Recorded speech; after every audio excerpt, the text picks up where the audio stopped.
नमस्कार। दुर्गा पूजा उपलक्षे आमरी स्वतंत्र कार्यक्रम जा देवी सर्वभूतेषु को आपण मानक स्वागत करुछि मु मामा। दर्शक बंधु आरंभ हो जाइछि नवरात्रि। ए पवित्र अवसर रे प्रथमे आसंतु देखिनेबा मां को पीठ।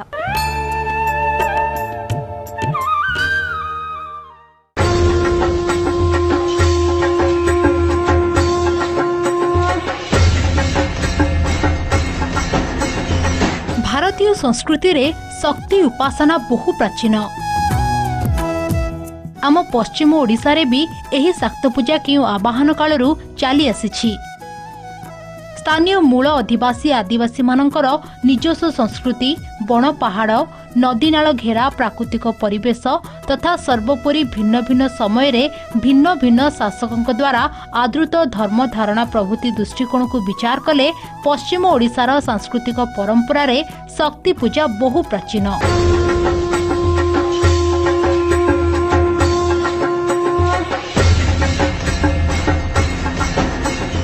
पश्चिम ओडिशार आदिवासी संप्रदाय प्रायतः शाक्त उपासक थिले।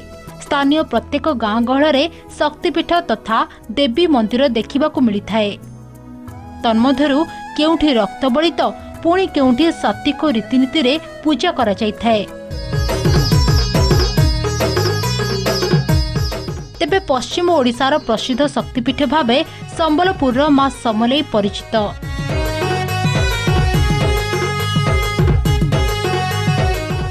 से समग्र पश्चिमांचलर आराध्या तथा अधिष्ठात्री देवी। हेले केवल संबलपुर नुहे, सुंदरगढ़, बलांगीर, कलाहांडी, बौद्ध, आठमल्लिक, बरगढ़, देवगढ़ समेत मध्य प्रदेश और छत्तीसगढ़ महासमुंद, बस्तर, रायपुर और फूलझरी आदि अंचलर गाँ गाँ रे समलेई भावे पूजित होई आसुछंती माँ। केतेक कहंती माँ पूर्वे लंकारे लंकेश्वरी भावे पूजा पाउथिले। तेबे श्रीराम को लंका विजय परे से एठाकू चली आसीथिले एवं आदिवासी संप्रदाय द्वारा पूजित हेउथिले। एणु राजा आदिवासी समर्थन पाइबा लक्ष्य मंदिर निर्माण कराई निजर अधिष्ठात्री देवी भावे ग्रहण करथिले। बलराम देव संबलपुर दुर्ग परिसर रे संबलेश्वरी मंदिर निर्माण करथिले। मां समलेई मंदिर परिसर रे आहरी अनेक देवादेवी पूजा पाई आसुछंती।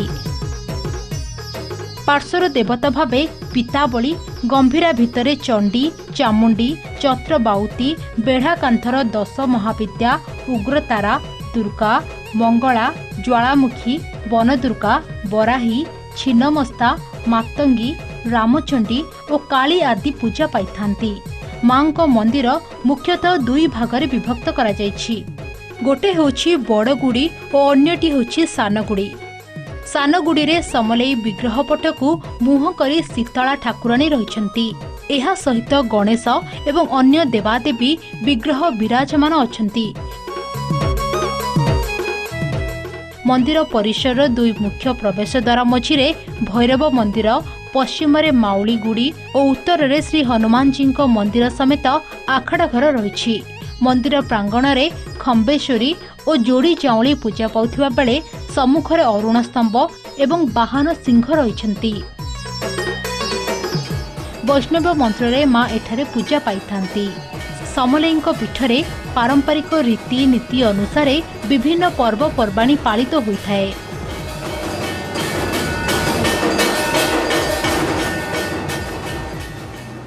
ज्येष्ठ मासरे भैरव बाबा जलसाई उत्सव, श्रावण मासरे श्रावणाभिषेक, जन्माष्टमी रे अंबिका पूजा, भाद्रव शुल्क पंचमी दिन नुआखाई पर्व, आश्विन रे शारदीय नवजात्र पूजा तथा दशहरा, महालय दिन मां को धवलामुखी बेश, कुमार पूर्णिमा रे राजा राजेश्वरी बेश, श्याम पूजा, मार्गशीर रे महालक्ष्मी पूजा, माघ शुल्क पंचमी रे सरस्वती पूजा, दोल पूर्णिमा, चैत्र शुल्क पक्ष प्रतिपद ठारू नवमी पर्यंत बासंती की दुर्गा पूजा आयोजित होइथाए।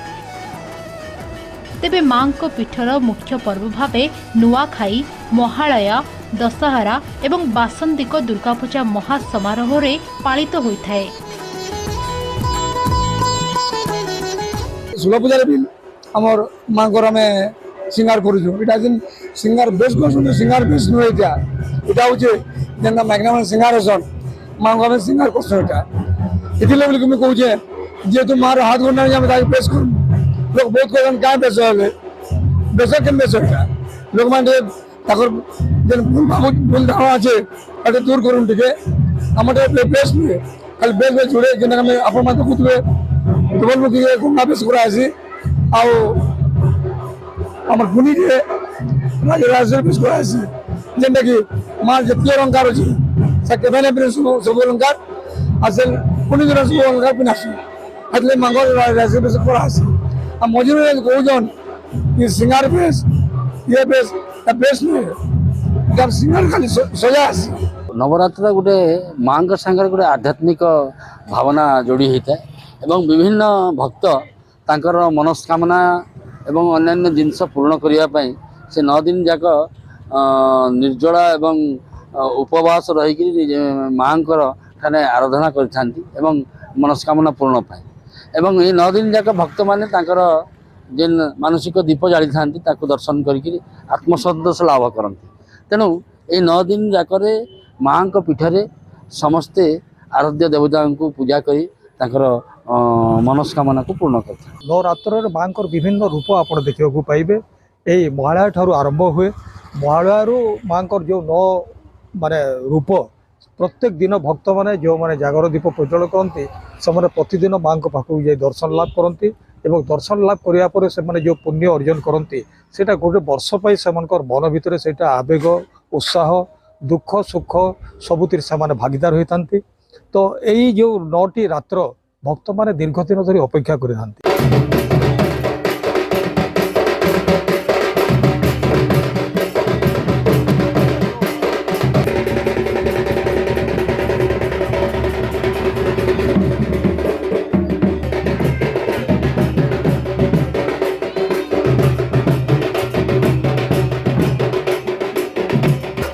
नवरात्र चली बोले माँ समले समकने प्रसन्न हेबे से लगी आम यहाँ माँ समले को दर्शन करवा लगे आसीचु जिते भी कहसु माँ कर सब बोले मनस्कामना पूर्ण करसन छोट सात आमको रखी थे घंट घोड़े की रखी था नवरात्र टे विशेष कृपा रही माँ से लगी आम समस्ते किसी आशा नहीं कि आसन जे समस्त किसी भल हो माँ प्रार्थना जे संबलपुरवासी समस्त के भल हो से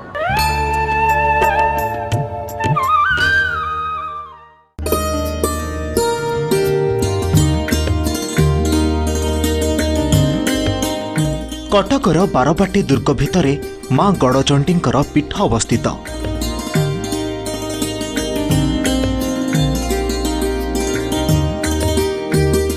माँ गड़चंडी ए गड़ को सुरक्षा दियंती बोली लोक कथा रही।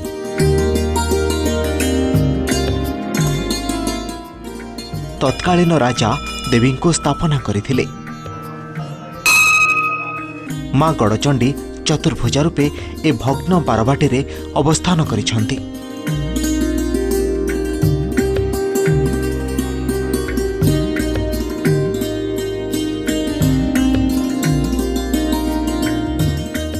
पंद्रह शताब्दी पूर्वरु माँ गड़चंडी ए गड़रे अछंती।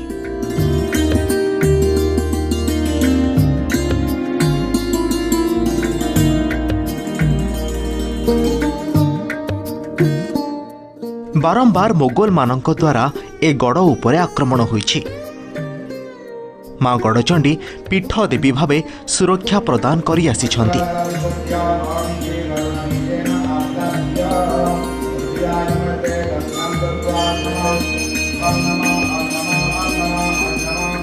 गड़चंडींकर पीठरे मांकर 16 उपचार रे पूजार्चना करा जाए।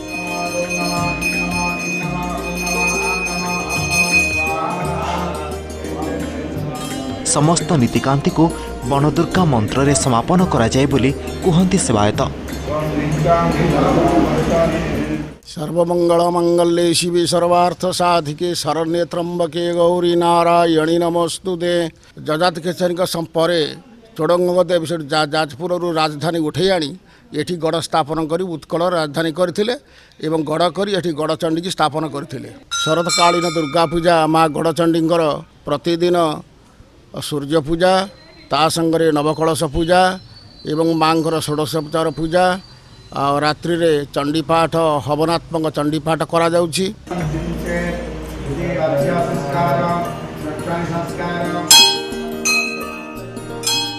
वेद मंत्रर ध्वनि रे प्रतिध्वनित हेउछि मंदिरर बेढ़ा।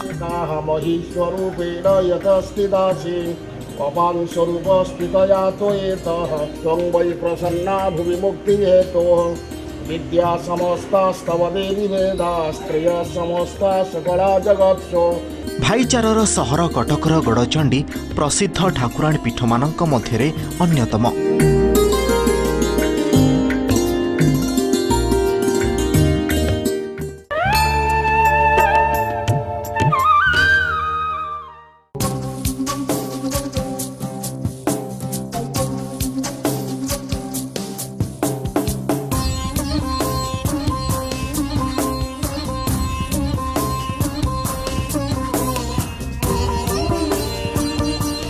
खोर्धा जिला बाणपुरर पश्चिम दिगरे घंटशिला पहाड़ निकटरे सालिया नदी कूଳରେ भगवतींकर देउळ अवस्थित।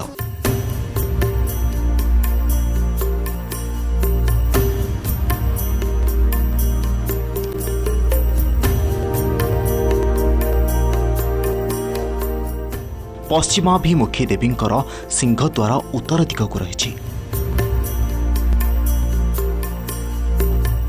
प्रधान देउळ संलग्न जगमोहन और मंडप रही।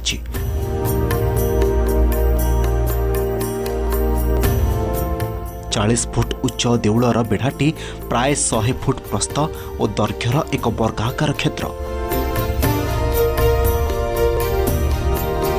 देउळर दक्षिण और उत्तर दिगरे बेढ़ा मध्य रही पाकशाला, पर्वघर और मुआघर। देउଳରେ भगवतींकर प्राय 5 फुट उच्चर अष्टभुजा प्रस्तर विग्रह स्थान पाउछंती। अष्टभुजा देवी तांकर प्रधान 2 हस्तरे त्रिशूल धारण करथिबा बेले अन्य 6टी हस्तरे खड्ग, सर्प, धनु, अंकुश, शंख और चक्र धारण करिछंती। संपूर्ण रूपे वस्त्रावृत प्रतिमार मुखमंडलटी 2टी रूपार चक्षु, रूपार पाटी और सुनार जीभ द्वारा सज्जित। देउळर जगमोहनर पूजा पाउछंती बिरजाई भावरे परिचित साढ़ी परिवृत एक स्तंभ।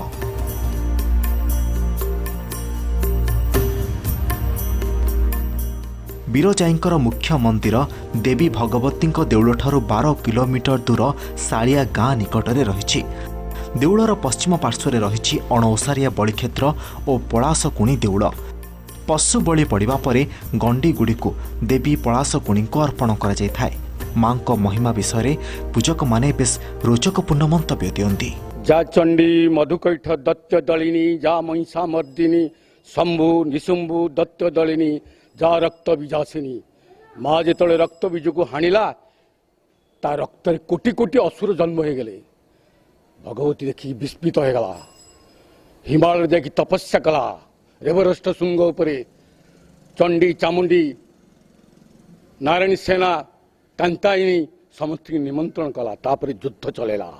युद्ध चलेला परे जेतले तलवार रे हाणिला ता रक्त को जोगिन माने चाटी देले, रक्त बीज मरीगला। जगन्नाथ पीठरे मंदिर भितर रत्न सिंहासन तले जो अष्टदल पद्म रही से अष्टदल पद्मर गोटे गोटे पद्मर अधिकारी होती ये गोटे गोटे शक्ति। पुरीर विमला, झंकट सारला, काकटपुर मंगला, बाणपुर भगवती, संबलपुर समलाई प्रमुख ये जो 8 शक्ति, ये 8 शक्ति होती गोटे गोटे दलर अधिकारी। पुराण वर्णित तंत्रपीठ बाणपुरर मां भगवतींकर पीठरे प्रतीक नरबली प्रथा रही। एठारे काहीं केउ कालरू शारदीय दुर्गोत्सवरे अर्थात षोडश पूजार नवमी तिथिर विलंबित रात्रि रे मां भगवती को संतुष्ट करी आशीष लाभ करने निमित्त नर बलि दिया जाउथिला। मात्र परवर्ती समय प्रतीकात्मक नरबलिर व्यवस्था प्रचलित है, जहाँ बलि जेनांक द्वारा करा जाए। मां भगवती निजे आउ जड़े मार मन कथा बुझीपारी प्रतीक नरबली व्यवस्था निजे ही करिसेंती बोली विश्वास रही। कौनसी परिवार को निबंश न करी वंश रक्षा निमित्त एही प्रतीक नरबली व्यवस्था निजे मां भगवती करिथिबा नै भक्त तुंडरे एक सुंदर लोककथा रही। माँ भगवती शारदीय दुर्गोत्सव विभिन्न समय जो विधान थिला तार परिवर्तन करा जाए गोदावर मिश्र रचित दुर्गोत्सव चंद्रिका विधान अनुसार ये अनुष्ठित होउची समग्र ओडिशा रे विभिन्न शक्तिपीठ रे ये दुर्गोत्सव अनुष्ठित होतला बेले कोठी हेले नरबली नथिला किंतु बाणपुर भगवती पाखरे नरबली थिला वर्तमान तार प्रतीक भाव रे बलिजना ये दुर्गोत्सव भितर निजको समर्पित करे माँ भगवती साथी रे से बाणपुर रे दक्षेश्वर मंदिर बाहरी मंदिर रे मूल मंदिर रे आसी पहुँचला परे माँ भगवती बेकरू आज्ञामाल मन को मन छिड़ी पड़े से आज्ञामाल नहीं बलिजना बेकर पड़ा पर से संपूर्ण चेता शून्य होता है एवं ता परदिन सकाळु से पुणी जीवन पाई थाए। सबुठी सन्धि पर्व अच्छी अष्टमी पूजा किंतु भगवती 21 पार्वण अच्छी जे कि नवमी महानवमी से महानवमी दिन रामचंद्र स्वयं विष्णु पूजा करी लंका को जाइए तेणु से ध्यान लिखुची रामेण पूजिता देवी रत्न सिंहासन स्थित ध्यायित पराम भगवती धर्म का अर्थ मुख्य धाम तेणु भगवती बलिर मुख्य ही तार गोटे ध्यान अच्छी शूलाग्र भिन्न महिषा सुरपृष्ठ दाता मुखात खर्ग रुचिरा गोद बाहुदा मभ्यर्च पंचक ददा नुगता नवम्या तेणु यह महानवमी पर्व पालित हो। प्रत्येक दिन 6 थर देवी भोग अर्पण करा जायथाय।